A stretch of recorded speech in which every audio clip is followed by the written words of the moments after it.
Simon, oprosti, stvarno, vidi, izašla sam iz škole, išla sam se doma presvući, pa sam počela isprobavati korake i kad sam pogledala na sat i shvatila, rekla sam ne, opet kasnim, Simonu, skužio si me. Više manje. Luna, bitno je da si ipak stigla, ne? Da, je. Dobro, zašto smo se našli tu, a ne u Jam and Rolleru? Joj, prije nisam skužila, ovdje je baš lijepo, ne? Priroda, zelenilo. Sviđa mi se, jako. Luna, jesi dobro? Jučer sam ti poslao poruku i nisi mi odgovorila, a uvijek mi odgovoriš. Ne, stvarno nisam vidjela tvoju poruku, ali dobro sam, fakat, sve pet. Jo. Jesi sigurna, Luna? Ako se nešto događa, možeš mi reći, a ja ću te rado saslušati. Dobro, u redu. Da, moram ti nešto reći. Dobro. Našla sam neke nove pokrete koje moramo probati. U biti, imamo cijelu koreografiju, ali sad ću ti pokazati nove pokrete, okej? Može. Dobro, idemo.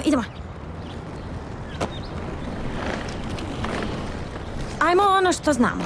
5, 6, 7, 8. 1, 2, 3, 4, 5, 6, 7, 8. 1, 2, 3, 4, 5, 6, 7, 8.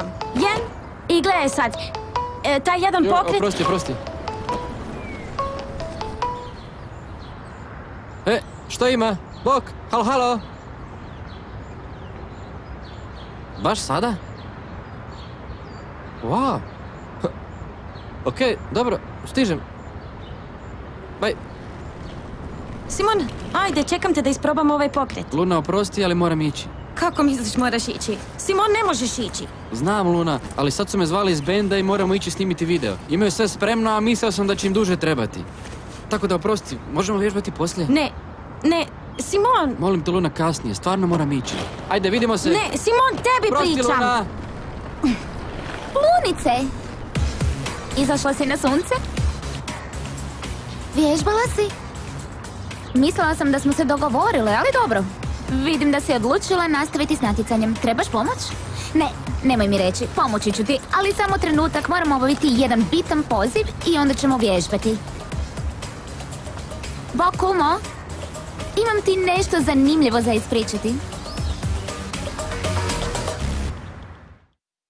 Tu sam u parku i vježbam s Lunom i moram ti nešto jako važno ispričati. Ambar, molim te, nemoj ništa reći, kumi, molim te. Da, ima veze s njom.